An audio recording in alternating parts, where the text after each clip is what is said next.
Hello and welcome to The Hill here on NewsNation. This right now is a live look at Eagle Pass, Texas, as for the first time in a long time, there is a bit of movement from Washington on the southern border. President Biden today spoke with Mexico's president. Now, two cabinet secretaries are set to head south, while the top Republican in Washington has written the president demanding action. One of the top members on the Senate Homeland Security Committee joins us here on The Hill in moments. Plus, are states set to join Colorado in trying to kick Donald Trump off the ballot? The idea that Republicans are now floating as well. And could Congress yank Harvard's funding? Why the head of the House committee that oversees all of this suggests that might be the case. Busy day here in Washington. Thanks for being with us here on The Hill. I'm Blake Berman, joined today by Scott Bolden, former D.C. Democratic Party chairman, Ashley Davis, former George W. Bush White House official, Jonathan Cott is a Democratic strategist and former senior advisor to Senator Joe Manchin, and Mick Mulvaney, of course, the former Trump White House chief of staff, NewsNation political and economic contributor. The Hill on NewsNation starts right now.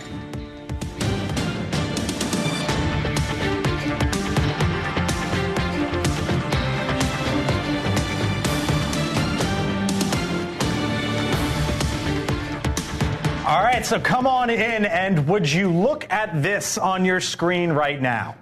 On one side, a live look at the White House. On the other side, screen right, that is a live look at Eagle Pass, Texas. And for the first time in quite some time, we can tell you that the White House is taking action, in one form at least. Remember, the administration earlier this year had been arguing this.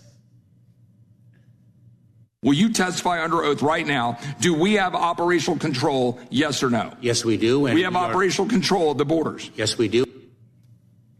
But after record encounters in the recent months, topped by record numbers in the recent days, the White House today announced that President Biden spoke with Mexico's president and the Secretary of State, Anthony Blinken, and who you just heard from there, the DHS Secretary, Alejandro Mayorkas.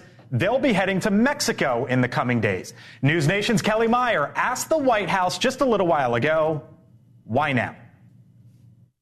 Well, we're seeing a significant increase in the migratory flow coming across Mexico up towards the southern border, certainly in recent weeks. And we want to be able to address that as a team in cooperation with Mexico and explore ways that, we can get at stemming that flow. A lot of movement today. Hello to you all. By the way, the House Speaker Mike Johnson will speak to Ron Johnson. The House Speaker Mike Johnson sent a letter to the president today saying, we got to go. We need some executive actions. Let's go start doing some things. Some movement today. Too little, too late. Mick from the White House. Welcome to the game. How do you see it? Not that it's a game, but it's never too little, too late. It's the right thing to do. It's better to do it now than never do it. Right. The problem they have is that whatever they do here is going to look, sound, feel a lot like what Trump might have done or might have been doing. They're going to be really hard pressed to do an executive action. You certainly can't declare a national emergency. That's what Donald Trump would do. It's the right thing to do to talk to the Mexican president because cooperation between the two countries is integral to what we're trying to accomplish. But again, that's what Trump would do. Like we talked about yesterday, the Democrats are uncomfortable here because this is not their issue. Ordinarily, they would ignore it because it would only matter to Republican voters. Now it matters to Democrat voters as well, and they're trying to get their footing under them at this late date. Well, it matters to all of us, actually, when you see these pictures. Sure. And, going to meet with the Mexican president, I got to tell you, I've argued against that. I argued that they came no matter what. Even under Trump, they just housed them in Mexico. Mm-hmm. One of the options on the table politically and literally is probably housing them or keeping them in Mexico until their process. Gosh, I sound like a Republican, I know. That's kind of one of the options. Why would you go to Mexico? So let's hit the pause button for a second because the House Speaker, Mike Johnson, sent a letter to President Biden today, and here's what he said in that letter. He said, quote, the crisis at our southern border has deteriorated to such an extent that significant action can wait no longer. It must start now, and it must start with you. And here is what he is calling on the president to do. End catch and release, grant parole on a case-by-case basis, expand expedited removals, reinstitute the Remain in Mexico policy, and resume border wall construction. Are you comfortable with that? No. I think the Speaker might have been absent from the negotiations that have been going on in the Senate. These are actually items that they're trying to work out. one thing that he may want to realize is Congress needs to act on this. The president can't do it alone. Yes, the president can take some executive actions, but he's calling on the president to do it. He should be. It's a weird time in Washington. You got the Republican House Speaker telling the Democratic president, "Get your pen out and sign some EOs, executive orders." Calling on his caucus to start negotiating with the Democrats and the Republicans in the Senate, who have been working on this for weeks. But House Republicans stay in negotiations have passed the with bill, H.R. 2, 6 House months Republicans ago. passed an extreme bill that even Donald Trump would blush at. That is not true. Zero but at least it was a starting point, and the Senate didn't start the starting point until the Republicans said we're not going to pass Ukraine and Israel funding. Even Republicans in the Senate wouldn't take up H.R. 2. Even the Republicans in the Senate don't want that. H.R. 2 was dead on arrival. Is it possible? Yes. It was, but I mean, that's how it's supposed to work. The House passes a bill, Senate passes a bill. That's just, that's schoolhouse rock, right? But it is what this letter is really admitting is, look, there's a chance that the Senate can't do anything. They left. They were here all week and tried to cut a deal. They've not made any progress, and maybe nothing gets done out of it. Do you think that's a real possibility? I think it's a real possibility. Yeah. Nothing gets done like anytime soon, or period? I don't. Legislatively, I bet you, period. It's been 40 years since we passed immigration reform. I think the executive action that he's suggesting also is sending more troops to the border. Now, the Mexican president's not going to like that, and it depends on where they're stationed, on our side or Mexico's side. But I think I read somewhere where there are about 1,500 being sent, but more need to come, if only for humanitarian aid and organization. I mean, listen, this is a hot mess now. It's been a hot mess, and my goodness, I hate admitting that, but the Democrats can't ignore this anymore. Scott, if this was a DACA issue, or if this was something unrelated like health care issue, would a Democrat president be invoking executive authority and signing executive orders? Well, he's done that before. Okay. Barack Obama did it, and so has Biden. So why not here?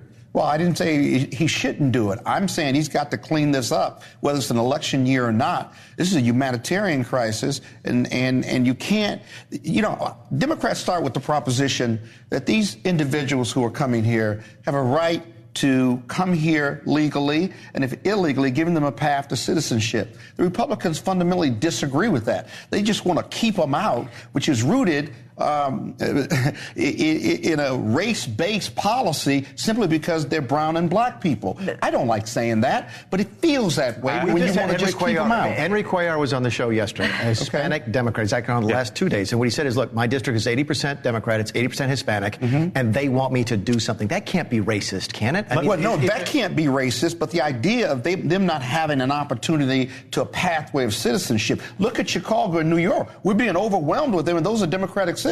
Now, Republicans sent them there, and these were cities that invited and welcomed them. So, no, that's not the root of racism. The racism piece that it feels like is that they don't have a right to be here as citizenship. For citizenship. Ashley, I want to... If they're not coming over illegally, which many, many, many are, and don't have any intention of having a path to citizenship. There's a process for that, though. So, put them through the process. Senator Ron Johnson's joining us. Before we get to him in like 10 seconds here, Mick, national emergency. You oversaw it when Donald Trump declared it. You think it's needed here? It's worse than it was when we were in charge. Okay. All right. Joining us now is the Republican senator from the state of Wisconsin, Ron Johnson, a longtime member of the Senate Homeland Security Committee.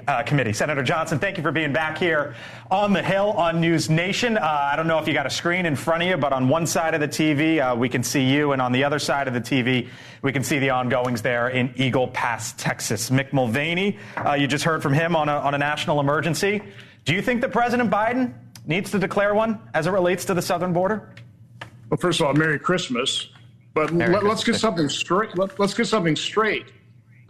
President Biden entered office with a largely secured border. He caused this. He is the root cause. He and his Democrat colleagues want an open border. Now, it's got out of control. It's the election year, and they're thinking, oh, we better do something about this. But under Barack Obama, DHS Secretary Jay Johnson said 1,000 people a day overwhelmed the system. President Trump had to deal with about 3,000 or 4,000 people a day. This is an order of magnitude worse than what Obama had to deal with. But again, President Biden caused this. He wants an open border. That's a significant difference from, for example, President Trump, who wanted to close the border. Let's look forward here. And I found it interesting that, Mick, who knows policy as much as you do, Senator, suggested that maybe this means that there's not going to be a deal and you're in the Senate right now as it relates to Speaker Johnson sending this letter over to President Biden, are you in the camp that there is going to be an immigration deal wrapped up with some sort of Israel and Ukraine funding, or no? This isn't about immigration reform. This is about securing our border. The open border policy of this administration is a clear and present danger to America. Of the more than 6 million people who've come in under the Biden administration, about 1.7 million were detected gotaways. They call them known gotaways, but that's a misnomer. We have no idea who these people are. We have no idea where they are. We don't know where most of the 6 million people went. Do you think there's going to be a deal? Obviously, it's a catastrophe. Most of the mainstream media has largely ignored it. So do you think, President Biden's gotten away with it, but now they can't ignore it. 14,000 people entered on Monday. 14,509 people. This is completely out of control. And now Democrats are saying we ought to do something about it, put a Band-Aid on this. But again, they caused this. They wanted an open border, which makes it very difficult to enter negotiations with them to secure the border. We're not ignoring it. We're covering this here every day. And if you watch NewsNation, you know that. I'm just trying to get a sense of, do you think that there is going to be a deal on the border? And if so, what does that look like? Well, again, it has to be able to secure the border. And we know how to do it. Okay. President Trump did it using existing law. You need consequences. The problem is this is an order of magnitude larger. 14,500 people a day, I saw a ratio 200 to 1. I think that's probably low. It's overwhelmed the system. How do you get control of it now? So the horse side of the barn here, this is going to be very difficult to put this all back together, but we have to. So it starts with an administration that actually wants to secure the border, and we don't have one. That's a significant problem.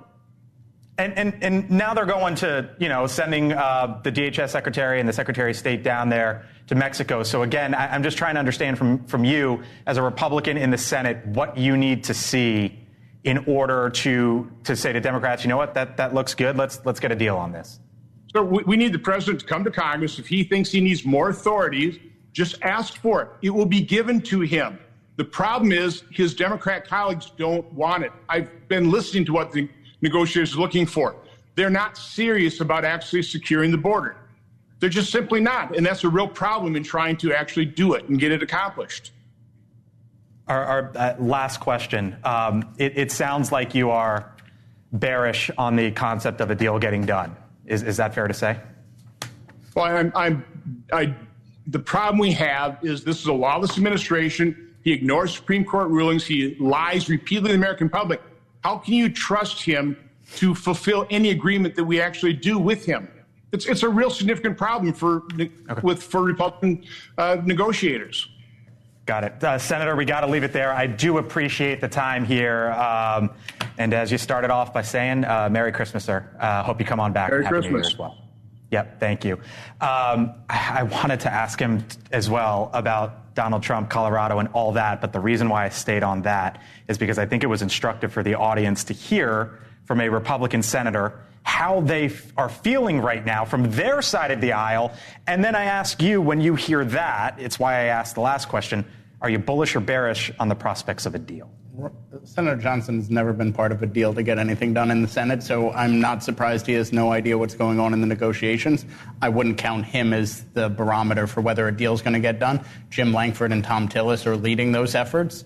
I'm hopeful that they can get something done. Maybe that's the optimist in me, but I do think they have a chance. I don't know that I disagree. If you're going to cut a deal out of the sort of the center, you're going to lose Bernie Sanders and you're going to lose Ron Johnson, right? You just are. But the last thing he said was I thought, instructive, which is there's a trust issue. Right. Okay? And that might be a problem across more than just the right wing of my party. Right. That interview. How do we pass a deal? Because they all go back to the same thing, which is under Reagan, we did amnesty and border security. We got amnesty. We got no border security. Look, that's burnt in their mind. When you interview members of Congress, as you know, sometimes you can really get into the nitty-gritty of politics and policy and all that. But what I heard there was frustration and a lack of trust. And that's why I kept going there. And I think that was, as you said, instructive so that the folks at home, gauge off that, if you will, what a deal looks like. And if the deal is to continue to be tied to Ukraine and Israel funding, then how does it ever pass the House with the Ukraine funding? Last word, Scott.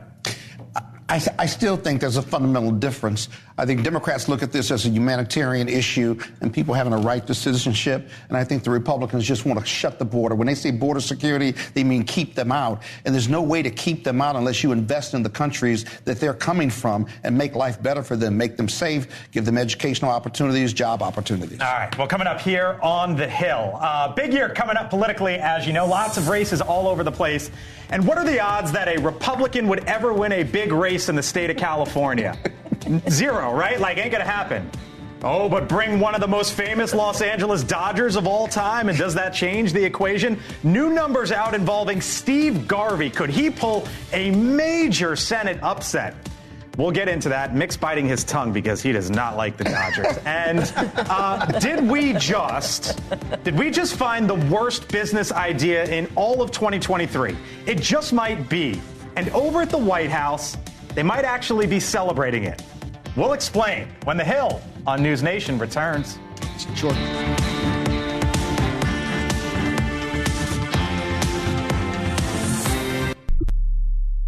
All right, welcome back here to The Hill on News Nation. So is it possible, might there actually be a race in the state of New Hampshire? A new poll from St. Anselm College has Nikki Haley doubling her support in the Granite State from September, pulling the former South Carolina governor within 14 points of the former president, Donald Trump, in New Hampshire. You can see the numbers there. A closer look shows the poll was taken earlier this week, before Colorado set off that political earthquake. So we could talk about the relevance here. But Ashley, again, you're in the Haley world and Haley orbit, however you want to describe it. What do you make of that?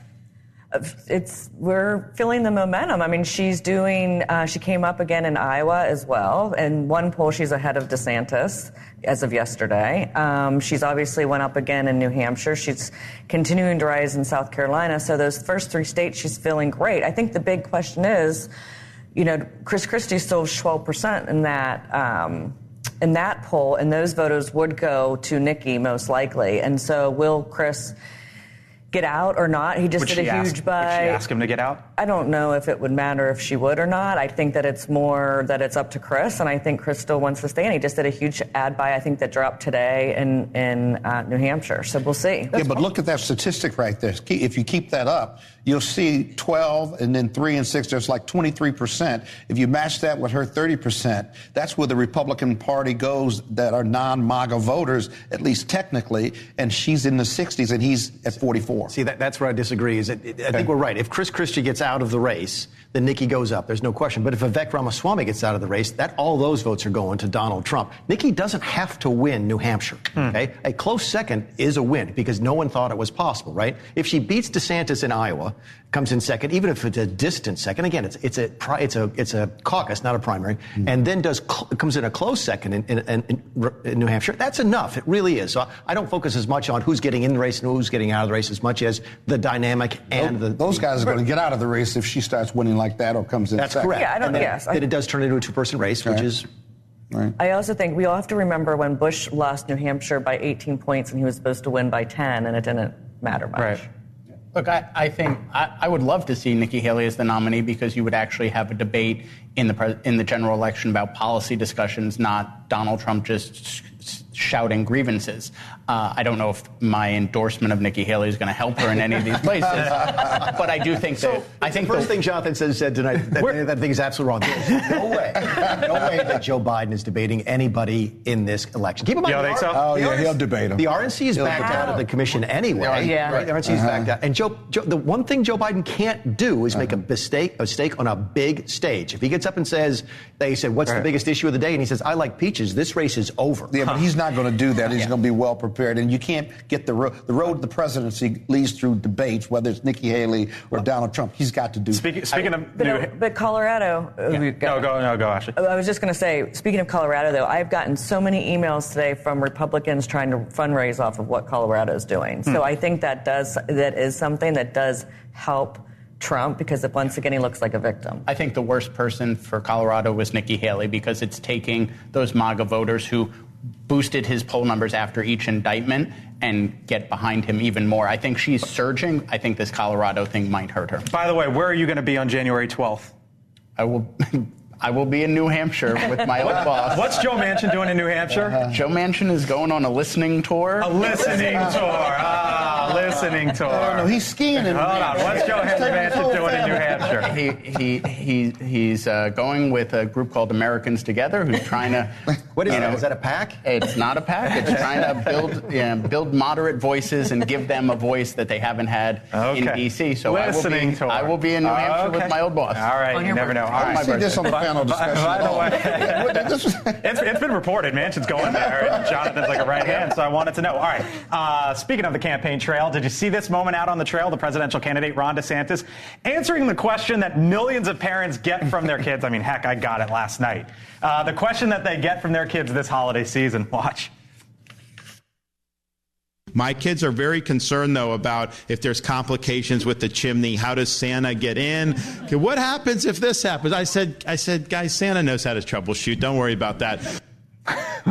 Santa knows how to trouble. There's like a million ways to answer that. I mean, some people are like, it makes him look robotic. I don't know. I think it makes him look human. Like, I don't know how you answer. No, how does it make him look human? You don't think so? He's telling this kid, listen, Santa knows how to troubleshoot. Like they're consultants or something. I kind of froze. I got like a version of the question last night, and I was like, and I gave my wife a look at the eyes, and she answered it. It's not an easy one. I bet she didn't say he knows how to troubleshoot. It wasn't. I don't know what she said. My triplets ask me the same question. Now they're 24, so it's a little weird. That's a better answer than I give. Look, it's a great question. Yes, troubleshoot. That's just Ron DeSantis. That's how he talks to his kids. But it's a humanizing event for him. It's not a bad thing. I wonder if his consultants told him to tell that story. So you both are saying the same thing at the same time. His consultants may have told him to say that, but he needs more human moments. Yeah. Okay.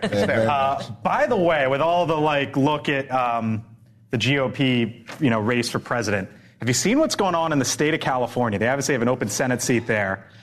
Steve Garvey, the Los Angeles Dodgers legend, the all-time great, running second in a poll there, polling at 19%. You might say, oh, that makes sense. Steve Garvey, name ID and all that. Here's the thing. You see the red? He's a Republican in California, doing well. What's this all about? Is it simply name ID? It's got to be, right? To see Steve Garvey's name up there in red is really hurtful. Because I was a Cincinnati Reds fan in the 1970s. I want you to know, I've met Steve Garvey. He's a great guy. He's a great candidate. I think 19% is probably the ceiling for a Republican candidate in California. But again, as a Reds fan, you're asking the wrong guy. Schwarzenegger. Yeah, that's true. I mean, and also, so laugh at this or don't laugh at this? I don't laugh at it because I think people are so tired of traditional politicians. Right. I think it's still a popularity contest. And he's a business guy. It's not like he's a successful business guy. Yeah. He's still got name recognition. Yeah. Can you put up the graphic again? Sorry. Go on. He's a great ball player. Yeah. And he's got name recognition. And it's still about likability. I mean, he's wholesome. He's a Dodger. He's a record-breaking Major League Baseball player in the Hall of Fame. And so people respond to that. Now, when he gets on the trail, and by the way, if you show me 2 other polls in the next 6 months and he's growing or he's still at 19%, then we got something politically to talk about. The only reason why I asked to bring that up is because if you went in any Starbucks in California and said, who do you know? Right. It's Garvey, right? Also played in San Diego. People forget that. He in San Diego. Yeah, you're right. People will vote because of that. Yeah, sorry. Moderate Republicans do well in California. Just look at the delegation. Right. He has an opportunity to grow if he embraces a business-friendly, moderate Republican agenda. And look, Adam Schiff is going to be in a campaign against Katie Porter for the next couple months, not focused on Steve Garvey. That's where his chance is. If he wins, then you're looking at like Congressman Kershaw or something like that, right? Because don't laugh. Don't laugh. Yeah. First of all, we need him in the congressional baseball game. Okay, there you go. Right. Kurt Schilling talked about running. Kurt Schilling did. We've won the last couple of years, ever since they got rid of Cedric Richmond. But Kurt Schilling talked about running. The other thing, real quick about that poll, Barbara Lee, who's been running real hard, got a lot of black and brown support, but she's at 14%. Doesn't seem like she's making much progress, and she has some natural constituencies in California, but at least up to this point, they're not listening. How's her sinker, though? How's the curveball? That might be the problem. Adam Schiff is actually doing almost as well with the African-American community in that poll. Yeah, I've read that. Than Barbara is. All right. By the way, quick programming note. Tomorrow on Cuomo, Steve Garvey joins Chris live to discuss his run for U.S. Senate and his hopes to pull a GOP win in that state. Don't want to miss it tomorrow night here on News Nation. Cuomo, Steve Garvey. Check it out then. And coming up here on the Hill on News Nation, Claudine Gay She is, of course, for now at least, the president of Harvard. But what about this concept? Should Congress yank its federal funding from that school? Because now there's questions about her plagiarism. Yank the federal funding. Does that seem crazy? One member of Congress, and an influential one, is actually threatening that possibility. We'll discuss it. And over at Starbucks, the CEO forced to write a letter saying, you know what? Stop the protests. Stop the vandalism. What's this all about? The Hill on News Nation. Back in a few.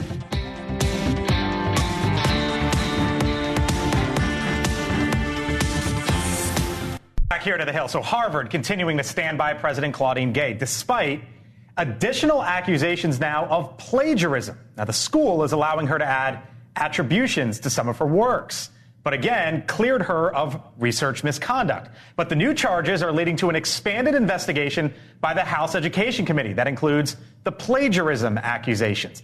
Now, committee chairwoman Virginia Fox says that federal funding to Harvard is, quote, conditioned upon the school's adherence to the standards of a recognized accreditor. What about this idea of, you know what, if we don't like the way things are going at Harvard and with Claudine Gay, you get money from the feds? The House GOP is just so misguided. What's misguided about this? The hearing, I think, opened up a lot of eyes. Business. This is Harvard, but this is retribution against the president of Harvard because she did not denounce Semitism or the factual layout and say, yes, that was Semitism, that was anti-Semitism, and actions needed to be taken. Now, Harvard has cleared her.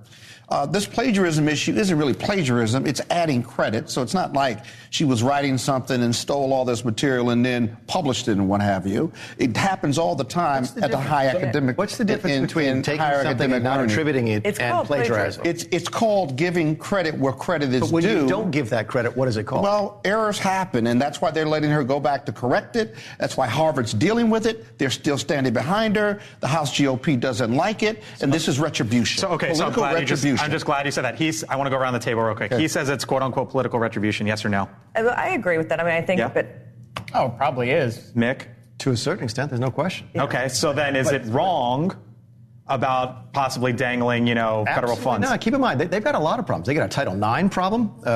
That's going to pop up. They're going to have a difficulty because every college in America has Title IX problems. That's right. But, we don't hear about them at Harvard. But I think this is where this is going, Scott, is that there's going to be a debate now, not on way taking federal funding, right? I don't think there's a chance of that. You may hear a discussion about taxing the endowment. That is a big deal. J.D. Vance is talking about that. But what just happened right before we got on air is another billionaire is, stopping his money that he's giving to Harvard. I mean, the reputational risk of Harvard right now is what's really. I want to get Jonathan in, and then I'm going to end with Scott. But go. She's going to be out of her position before Congress even gets to ask because the donors are going to cut off the money. You can't have that much scandal and that much spotlight on you when your job is to not have scandal and spotlight. Carol Swain is where the plagiarism accusations come from, or at least some of her work. She spoke to Elizabeth Vargas last night.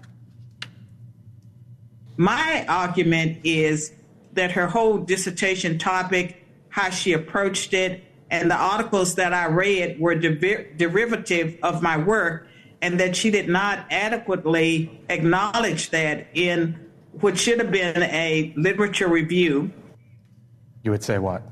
I would say she's probably right about that, but that doesn't mean she doesn't need or deserve to be president of Harvard University. I think you're right about one thing. If the donations dry up or the major contributors start to weigh in, and they haven't yet, or if they have, Harvard is still sticking with her, then she survives. If she doesn't, she shouldn't be fired because she made a huge error in judgment before the House and made a huge error in not giving the right attribution for some of her publications from 5, 10, 20 years ago. If you're the board of directors and you're of a corporation and your CEO is driving away customers, there are people now sending back the acceptance letters to Harvard, and you're driving away investors, the donors are running away from Harvard, that board would get rid of the CEO under the reputational Why risk. are they still backing her then? If all that's true, and I believe you, why are they still backing her? There was actually one of them who said it today. It was a member of the board of directors who said he would take this a lot more seriously if it wasn't aligning with the narrative of the right. That is a problem. That's what if a board member is saying that, look, this is a serious matter, but since the Republicans are saying I sit on the board of Morehouse College, right? Okay. And the reality is that once you pick a president, that board is invested with that president. As the president goes, the boards go, because that's our selection, if you will. Correct. So you've got to stick with her until you can't. And I think there's circumstances where the board will say, okay, we can't. And that's what we're waiting on. And that's what you're talking about. I just want to go back. Students aren't allowed to go or kicked out of Harvard if they plagiarize. So I think that the president of the school should have the same standards. Out of 100 cases of academic investigations in 2021, 42 were about plagiarism. By the way, at Harvard, $676 million in federal funding in 2023. That is 11% of total revenue. And speaking of money, you might want to. This might be up your alley here. We're pivoting here. Do we have not the money part? I'm not the richest one on the panel. Do we have a winner for the worst business idea of the year in 2023? Check out this headline from Yahoo. It came out today. Quote: short sellers, those who are betting against the market, lost close to $178 billion in 2023. Okay, that's one headline. Bet against the market, you lost. U.S. misery index, the lowest it has been in quite some time. You can see it there for many years. You're going to make the case to me that it shows Bidenomics is working? Bidenomics. Keep that. Okay, there we go. That's why I wanted to let you breathe for a second. America just hasn't felt together. When they start feeling it next year, boy, are the Republicans in trouble. How long is it going to take? How long is it going to take? She wants to know. Leave the graph up there. Go left on. No, please put the graph. Go you left can take it down now. Go left. Go left on the graph and look where it was when Joe Biden took off. When Donald Trump left in 2020. I mean, look, that's the problem. It's not that Bidenomics isn't working. It's just not working as well as Trumponomics. That's the issue that you've got. Yeah, but it's still the lowest ever. So Biden's got to take credit for that. But it's coming down. It's been a long time. So he's got to take credit for that, and you got to give him credit for that. The problem is if you go to West Virginia, if you go to all these states, none of these people are feeling like their lives are any better right now. And maybe it will improve before the election, but... It's got to. It's got to. Doesn't happen. All of the pieces of legislation that he signed, the Inflation Reduction Act, the infrastructure bill, the CHIPS bill, those are slowly taking effect. You're going to see them. You're going to see thousands of jobs being created. And I think for the next year, you're going to see the president going around at ribbon cuttings and job openings. It's interesting and that's you say where it's going to go. Because I've said here, I don't know why you hang your hat on Bidenomics, because nobody knows what the economy and what the world is going to look like. None of us five know. The president doesn't know, and anyone in between. So why not, if you were him, if I'm running this strategy, I'm not. But I would say, why not just go to every ribbon cutting and then do it that way? I would say not that, but then you're also telling people you should feel good when you might not necessarily, to Ashley's point. Yeah. And I don't think that Janet Yellen's saying it's... Yeah, Janet Yellen's saying it doesn't help. Joe Biden needs to take a page out of the Donald Trump playbook and brag about everything he's done. Exactly. Brag every day about every accomplishment. Would you recommend that? Telling me how that's different than Barack Obama or George Bush or Bill Clinton or George Bush. I mean, that's what presidents are supposed to do. Okay. You get credit for stuff you don't do because you get blamed for stuff you don't do. But not just credit,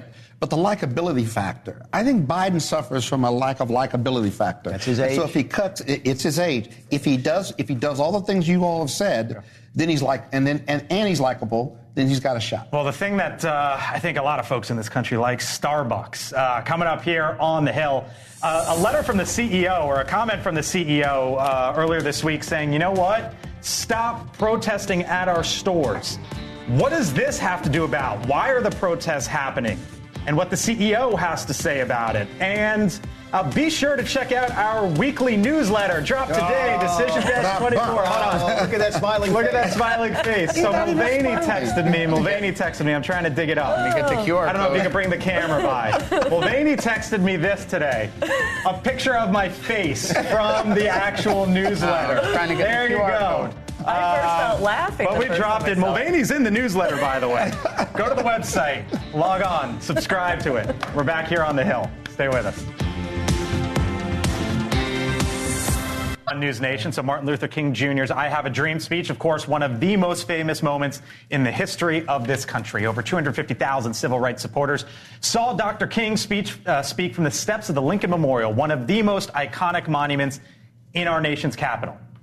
Right now, U.S. Park Police are investigating an incident of vandalism on those very same steps, or right by them, 60 years later. That is the video right there from our Next Star affiliate here in Washington, DC News, capturing the words "Free Gaza" and splattered red paint amid the war between Israel and Hamas. You can see them there pressure cleaning, trying to get it off. Park police say it may take several more days to remove all of the paint.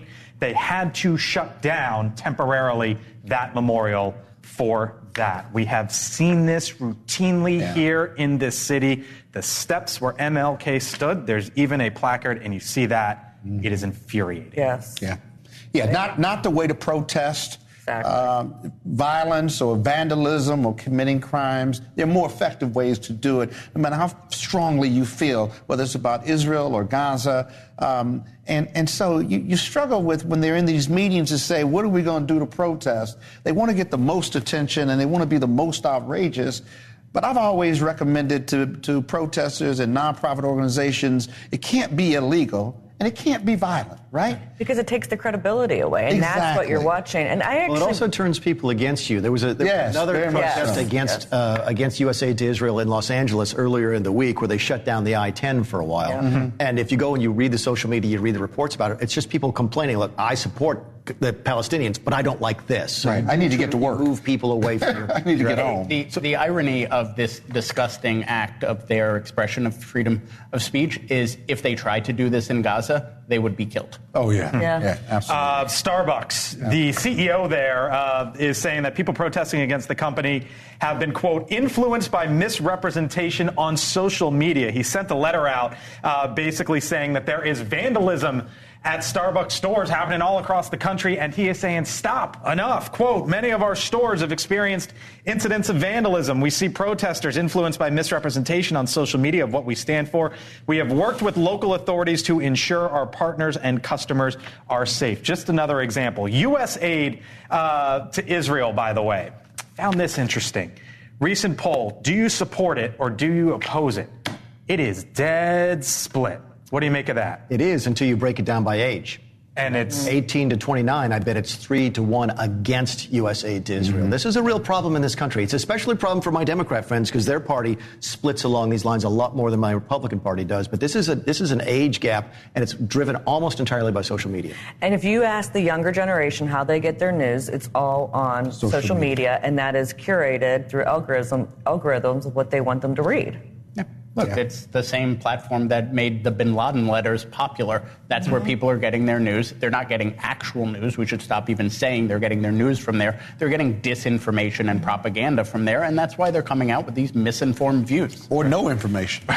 Or no information. I have a bigger problem with all these CEOs having to take stands on social issues. I just think it's like... Elizabeth Vargas, come on in. Elizabeth, nice to see you as always. Great to I wonder see what you you. make of. Yeah, what do you make of? I mean, what we saw here in Washington. You got the Starbucks CEO saying enough is enough. Listen, 20% of young people in this country don't think the Holocaust happened. We have a real problem. It's so interesting that, we have a real that you say problem. that, because I was going to bring that up to Mick when he was talking about the age divide. Like, it is, when you hear that, it is jarring. Well, and as your panel just smartly pointed out, that's because also studies show the vast majority of young people get their news, or as somebody called it, disinformation, on TikTok. I mean, that's their source of news. So is it any wonder that they're all buying into, oh my gosh, the Palestinians? Listen, what's happening to Palestinian civilians is truly awful. There is a terrible crisis in Gaza right now.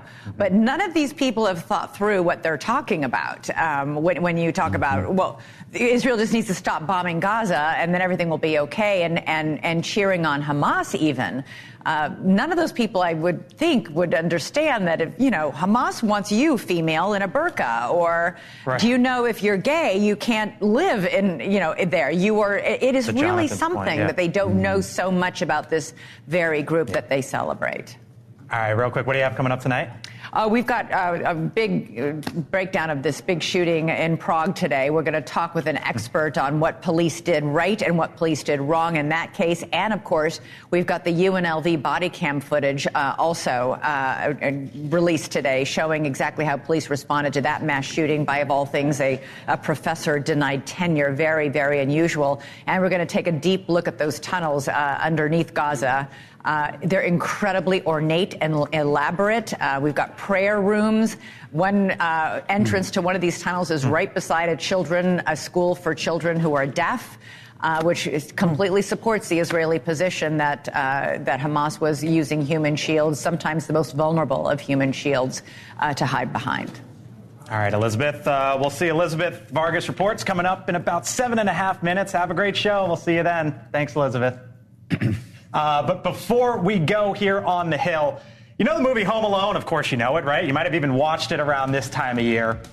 How rich, how wealthy were the McAllisters? Believe it or not, one of the Federal Reserve branches was asked that very question, and they were able to quantify it. How much money do you think that family was worth? We'll break it down when The Hill on NewsNation returns. You got a guess? Tomorrow on NewsNation, a special edition of Dan Abrams Live. 2024 Democratic presidential candidate Dean Phillips talks with Dan live for the full hour. Why he joined the race and what's next in his challenge to President Biden's campaign. Tune in at 9 p.m. Eastern.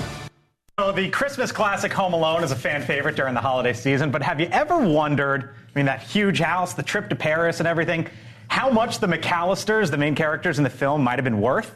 Well, the New York Times went to the Federal Reserve Bank of Chicago, to ask the question, just how rich were the McAllisters in Home Alone? The answer? They were in the 1% tax bracket. Now, using estimates of the value of the real home used in the movie, this is in Winnetka, Illinois, the McAllister income was calculated at $305,000 in 1990. That would be about $665,000 in 2022 money. Jonathan, Mick, and I had the exact same thought when we first heard this, which was... I can't believe the Fed spent time on it. Yeah, I was like, whoa, wait a minute, the Federal Reserve, put this together? And the second question is, who cares? What they have? Who cares? How wealthy they? Oh, well, yeah, that's a fun fact. So I think most. Not really. How do you? Why how would do you buy think they were in the 1%? How do you buy the 15 plane tickets to Paris? Well, you're going to Paris tomorrow. They're saying in my ear, Ashley, Grinch. That you're a Grinch for saying that. So you're telling us that Hollywood is not like real life? Is that the message? By the way, Kevin McAllister, Macaulay Culkin, the character, his shopping spree. It was $20 at the time. Remember, the family goes off and they're like, "Oh, where is he?" And he goes to the store. He spent $20 back then in 1990 something, which would have been $55 plus tax in today's money. In case you, that's not Biden's fault, by the way. That's your fault. There you go. The government money good at work. Mick was going to come from my left. Ashley is not the Grinch. We love Ashley around here. I have my green on. Got to leave it there. Fun times. Thank you all. And we thank you at home for watching us here on The Hill. Set your DVR if you need to watch us at 5 Hello on Sirius XM. We'll be back tomorrow. Elizabeth starts right now.